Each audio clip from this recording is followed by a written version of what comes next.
ఒకప్పుడు ప్రజలను మాయలు చేయడం అంటే ఇష్టపడే ఒక చిన్న పిల్లవాడు ఉండేవాడు. ఒకరోజు అతను సహాయం చేయండి, ఒక పులి వస్తోంది. గ్రామంలోని ప్రజలందరూ సహాయం చేయడానికి పరిగెత్తారు. కానీ వారు చూసేసరికి అక్కడ పులి లేదు. అందరూ తనను నమ్మడం తమాషాగా ఉందని భావించి ఆ బాలుడు నవ్వాడు. మరుసటి రోజు కూడా అతను అదే పని చేస్తూ పులి వస్తోంది.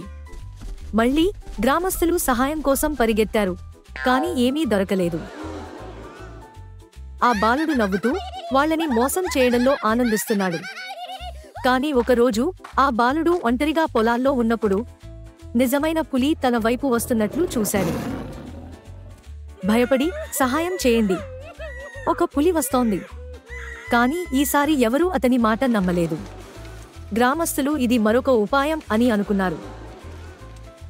పులి దగ్గరగా వచ్చింది మరియు బాలుడు భయపడ్డాడు. చివరికి ఒక దయగల రైతు ఆ బాలుడి కేకలు విని సహాయం చేయడానికి వచ్చాడు.